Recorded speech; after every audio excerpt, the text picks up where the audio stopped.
What is good? So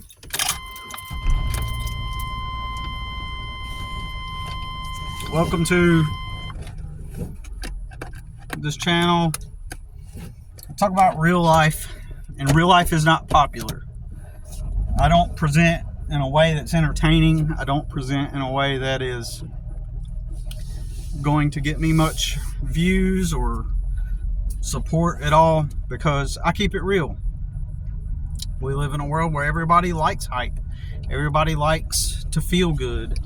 And just recently, this one guy was explaining to me, and rather well actually, and rather articulately, how the guy that lit up the cigarette, just because he lit up the cigarette on live and goes, oh yeah, you guys, you know, I've been smoking and playing video games and smoking weed, and I'm going to get a job.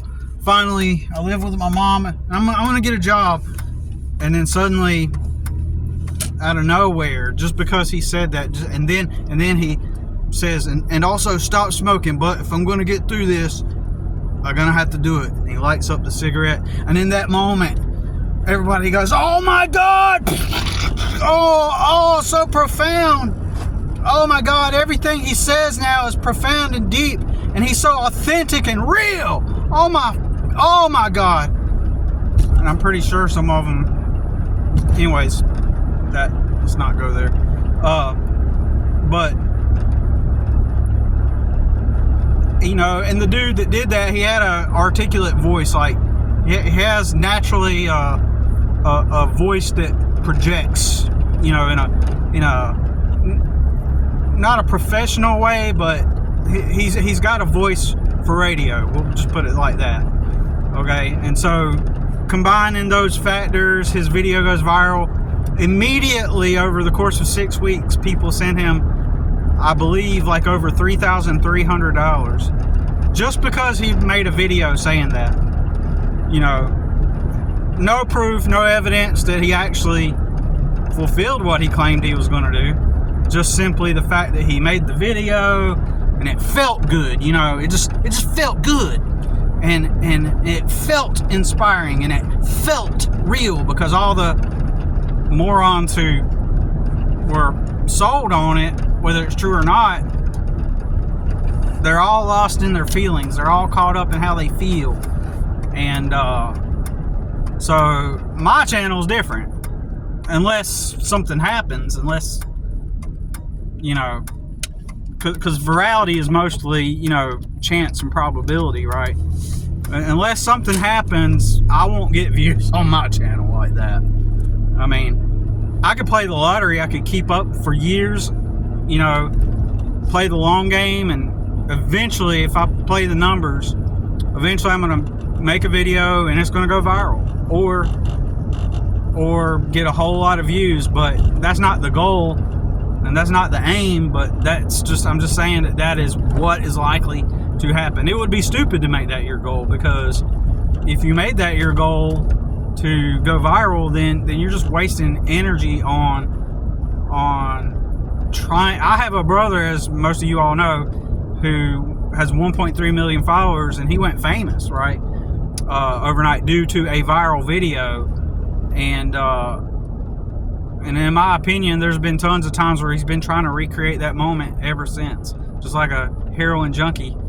And he's not aware that it wasn't his profound, you know, skill or some kind of, you know, clever maneuver or tactic that got him to go viral. He's not aware that it was just a random day at the right time, right place, where all the circumstances were aligned, and, you know, he's not aware that everything was the right temperature. You know, just everything just kind of already pre-existing conditions that would end up climate and a political climate at the time, because his video went viral partly due to the hot political climate right at the time, and so it was an amalgamation of those things that caused the video to go viral, not because of his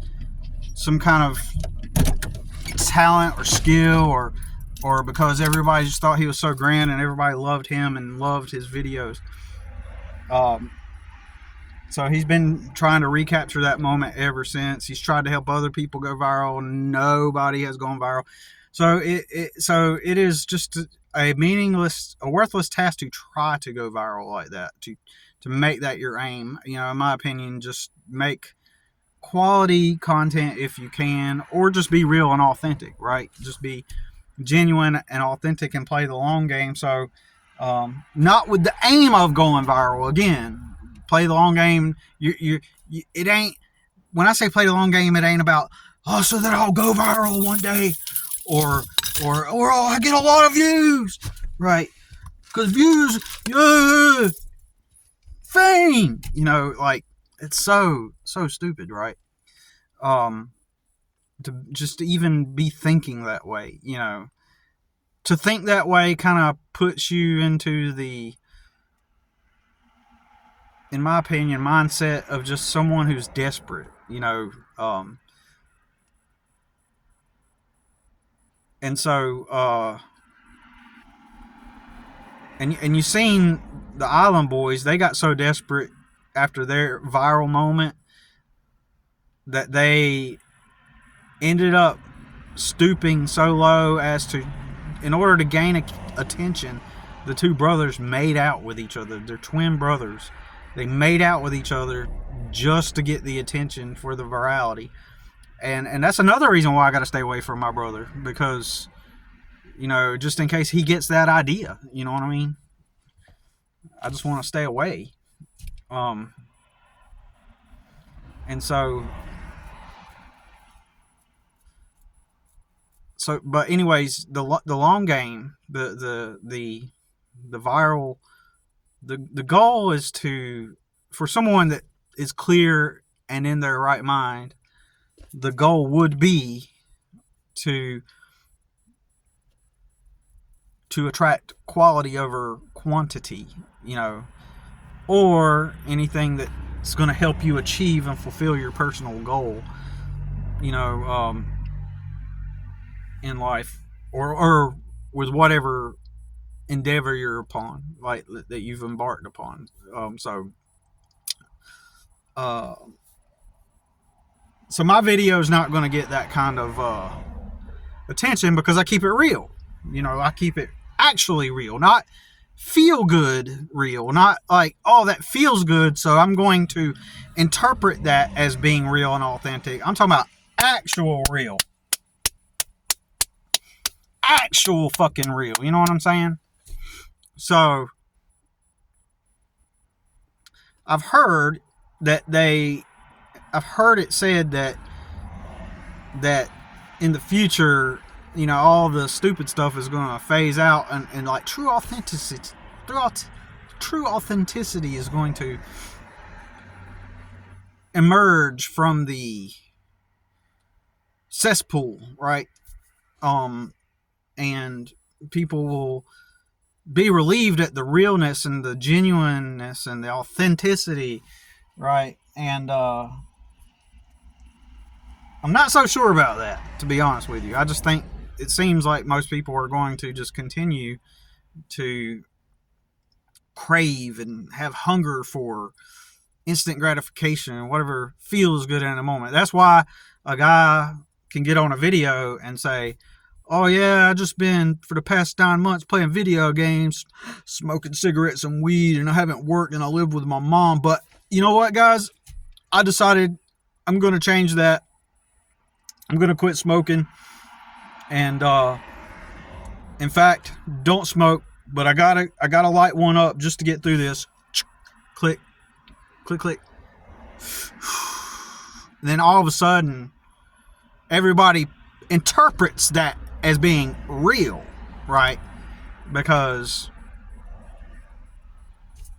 so that's an example of what I'm talking about. It's not about what's actually authentic and real. It's about what is programmed into people to be perceived as real, right? So even So I might even argue that the rise of fake authenticity is going to uh, become is going to manifest more than even legitimate authenticity. I think the brain rot is still going to dominate though, and whatever is perceived as real. So if you light a cigarette on camera, if you say something that sounds vulnerable, it doesn't have to be logical. It doesn't have to be truth. It doesn't have to be actually real. As long as it triggers emotions within people that tells their inferior brains that it is real, right? That's what's going to get highlighted and pushed to the surface. But anyways, another thing I wanted to talk about, which is the main thing I want to talk about, with that out of the way, while my channel most likely won't reach virality, but I mean it could through probability someday. If you just keep pumping videos out all the time, you're just increasing the it's like playing a lottery machine. You're just increasing the probability that you will potentially go viral on the right day, at the right time, at the right place, when all the temperature and conditions are ripe for going viral. That is when you will go viral, right? And the one guy was arguing with me that, that it takes talent, and I argued against that and said, no, not entirely. Like, his point was valid. He made a really good, I might screenshot it and share it. He made some valid points, but he also tried to, in my opinion, craft his message centered based around the idea that one guy who lit the cigarette who went viral for lighting a cigarette and saying he was going to get a job and was handed thousands of dollars, right? The guy in the comment was proclaiming that the guy that did that has some kind of talent, and that attributed to his virality. And he worded it in a pretty convincing and an intelligent way. I just disagree, and I think that the reason why that dude went viral is like I have mentioned already, for the various reasons why I have mentioned already, right? It's just programming that tells you that when somebody smokes, that means that they're wise. So stupid, right? It's really stupid.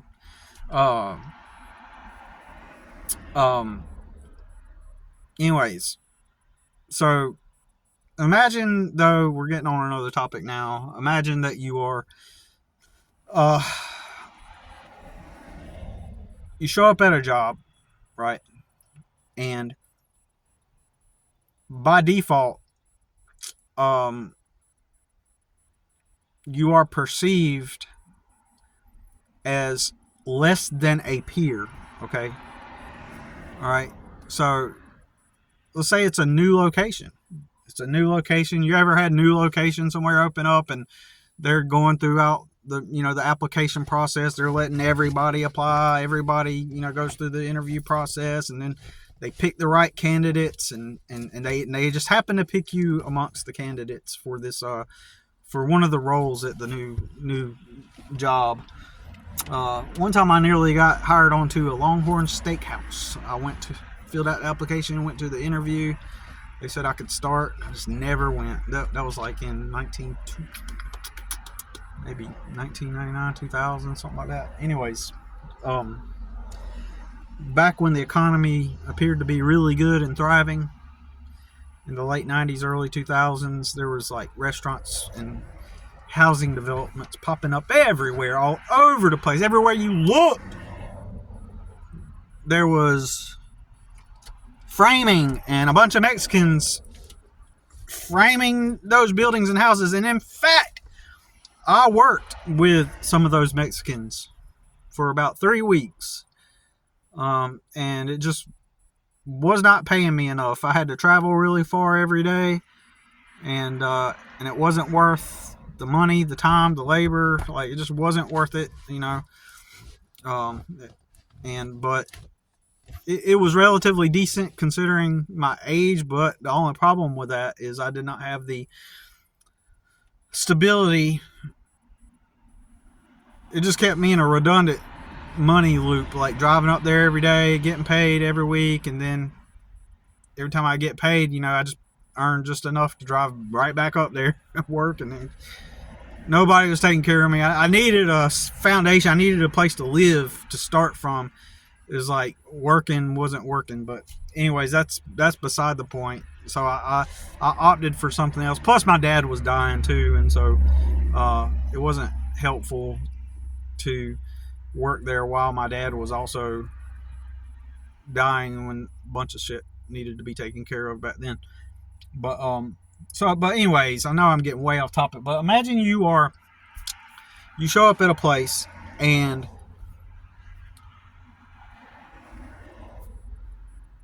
you're one of the people that get hired, and you start working there. And let's say, you've been there for several months, maybe even a couple of years go by, right? And the whole time you are not treated as a peer, okay? You are treated less than a peer. So this comes across, and I don't know if we'll go into it, or into it entirely, but you are treated less than a peer, meaning everybody else goes in there and they are treated as peers, okay? So peers meaning someone, at your cognitive level, right? At your socioeconomic level. And I'm not even including age as a peer. We often relate the age with the peer. In this instance, the way I'm referring to it is, and in my opinion, even today, like somebody that's 83 years old living down the street there in his house who's retired, long retired, I consider him my peer, okay? To me, mentally, time does not exist. You reach a certain point in your life where you realize that even the people that are older than you are just age-wise older. Just because they're older may not mean that they have accrued a bunch of genuine life wisdom. Everybody's lives are so complex and different that there is no direct, formal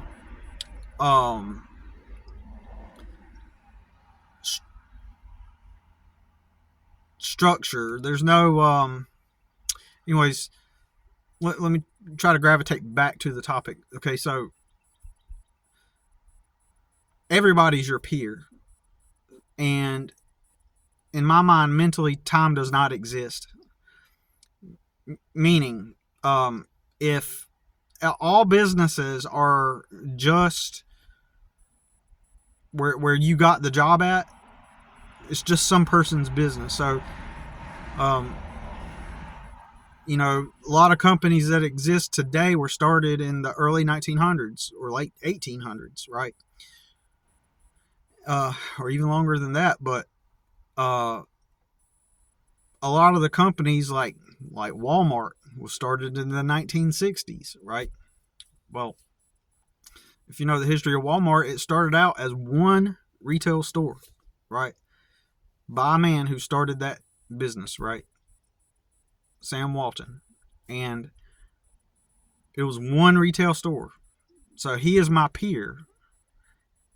And he is a man that opened a store and he called it Walmart, right?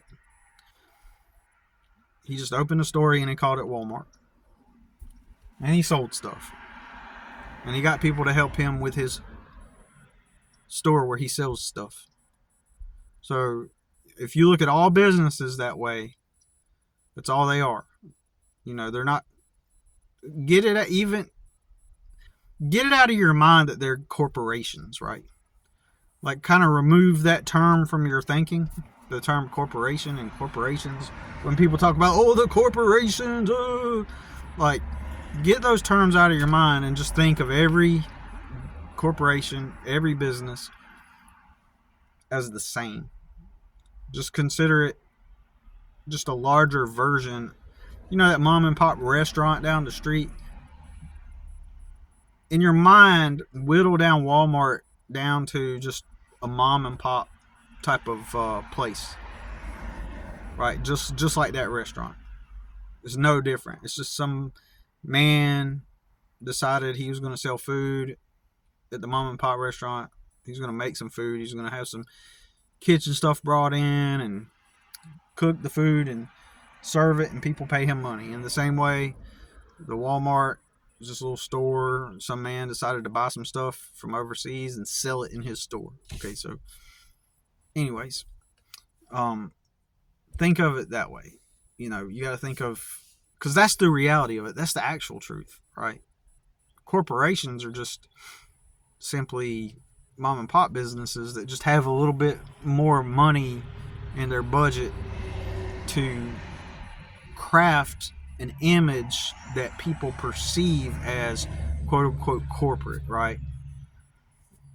All the polished look, the modern machinery, the logos printed on the shirts, all that is what make people perceive corporate. Okay, so anyway, so you're at this job and some time has passed and you're not treated like a peer. You're not treated like one of them. Like, you're treated as if you're not as intelligent. Like, you're someone that has to be taught things. You're treated as if you're not as smart, you're not as intelligent. Even in some cases, like, they feel like they have to keep an eye on you, whether they think that you're going to steal from them, or they think that you're just so inept that they have to monitor and hoover over you, right? Perhaps that is how they feel and what they think, right? Hold on a minute. And so imagine that that's how they perceive you, and that was their initial impression of you. Let's say that you didn't have a place to live at the time. You really needed a job, and the only thing you had was a vehicle, right? And you didn't have parents that you could go to live with, and you just had to like crash your car somewhere at night, and you show up and your clothes don't look the best, right? And for that reason, and let's say that because you've always been poor, you've never done things like they have. You've never been on a vacation. You've never had nice cars, or typically never nice clothes. You haven't had things because all you've been doing is working, but they cannot relate with that. So that's going to lower your status and make you perceived not as a peer. Well, this is going to induce a phenomenon where this is going to induce a scenario where some of those people at this job, you can't hide it, right?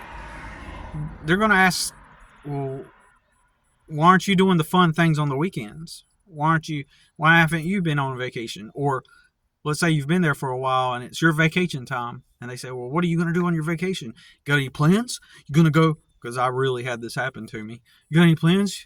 Go to the mountains, the beach, and you're fucking making $10 an hour, right? And these idiots are asking you, oh, what kind of stuff? With all that money that we give you for your work, I'm sure you've got some kind of vacation that you're going on since you've worked so hard. No, you're not going to go on vacation. Since you get that week paid, you're going to try to maximize that time. And you know what you're going to do during those 5 days that you get during that week of vacation? You're going to find work. You're going to try to catch up and use that time to catch up. This is what I did on my paid vacations. Paid days off, holidays. I was always trying to look for work. But what it's going to induce, it's going to induce this scenario where some of those workers, they're going to feel superior over you. They're going to feel like they're better than you. They're going to feel like they're more intelligent than you, because obviously you've done something to get yourself into that place, even if that's not true. Even if it is true, even if it's not true. Maybe you had bad luck. It could be for any reason. But the whole time, you're not a peer. You're not one of them. So they're going to use that power. They're going to have power over you. They're going to gatekeep. They're going to, act in smug ways. They're going to act smug. They're going to act like they know more than you. And even in general, outside of your life, if that's your situation, even outside of the job, people are they're not going to treat you like a peer. They're going to treat you like, and they're going to keep you at the fringes. They're not going to invite you to parties. They're going to invite you to gatherings. They're going to just kind of, you become a real outcast. You sit in this vague realm of ambiguity that they can't figure out. They're so privileged. They've been handed everything. They can't quite figure out why you are the way you are. And they've been taught, even though they've been handed everything, they've been taught that hard work gets you somewhere in life. And if you're not in that place in life, then you must have not worked hard. But they did in their minds, even though they didn't, compared to what you've been through. They just went to work to maintain what they've been handed. Right. And that's the reality of someone that starts out in poverty and why they can't get ahead. But someone like myself didn't do drugs, didn't do the party, and didn't try to fit in and conform, be a conformist. You know, I'm such an odd. The scenario I described is such an odd outlier, such a 0.0001% chance that you would end up in that situation, that the wisdom and advice, the life advice, and what might be able to be applied to somebody else won't be applied to someone in the scenario I described, which is basically my scenario. And there's no way around it. The only way around it is to cut yourself off from those systems, right? You cut yourself off from those systems and you create and generate your own system. And it might take a lot of time. It may take years, decades, but you have to cut off from those systems and create your own. There are some scenarios where people grew up really poor and impoverished. I seen a girl's comment the other day about how she grew up in, this is wild too, because I've never really met people like myself, but this girl, she commented and said she grew up in a mobile home trailer, and she was describing how the way the panels on the trailer were bent and warped and caused it to where you could look down and you could see the ground. And literally that happened to me when I lived in a trailer with my parents, right? We had a big hole in my bedroom floor and I could just see down below into the dirt. At least one time I accidentally nearly stuck my foot in there and tripped and hurt my foot, I think. But there was also a gaping hole in my dad's car where you could see the concrete, the road.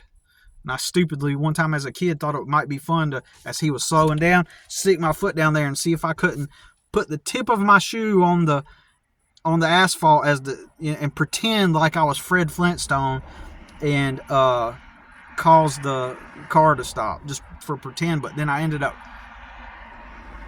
something happened the way he finally stopped the car, and you know how when the car shifts back just a little bit, when the car comes to a complete stop and it shifts back like that, I think that happened. I hurt my shin really bad. I'm fortunate I never did that shit again. But yeah, I seen that girl and she was like, yeah, you know, I can see the floor. I was like, yeah, me too, you know. And she said she didn't do the drugs and she didn't party like everybody else, is what she said. I was like, wow, you know. And so that's the first time I've seen somebody ever comment something like that, right?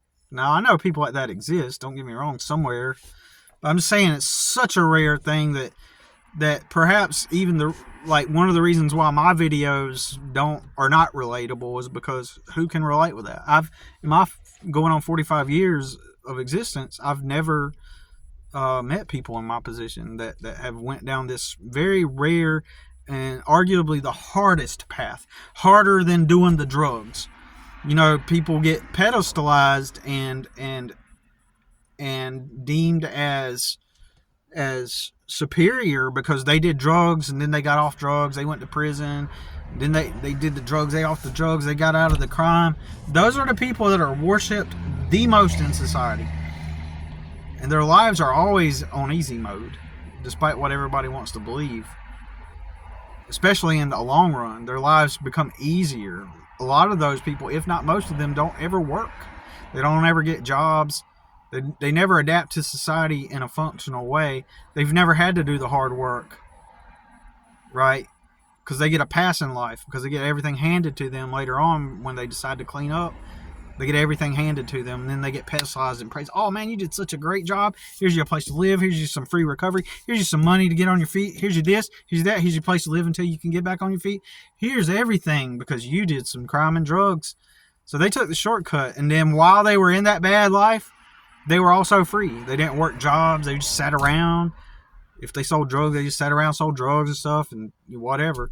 I've watched it. They get, but the path that I'm describing is so rare, and it's the hardest,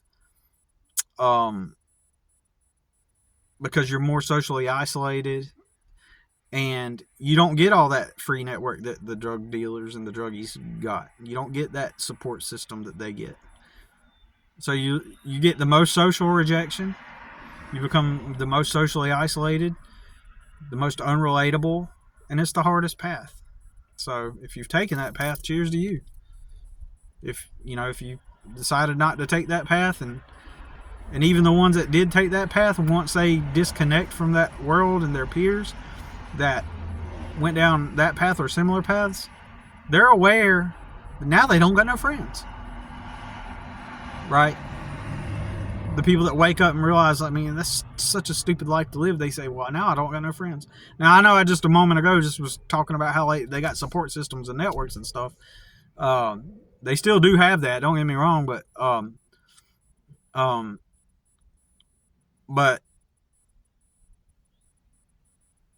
there are also a lot of people, since that was their whole life, they disconnect from their previous ties, but they may not have friends, but they still get help. They still got a network. They still got a place to live. They got stability. They got connections. Somewhere along the way, they've gotten help.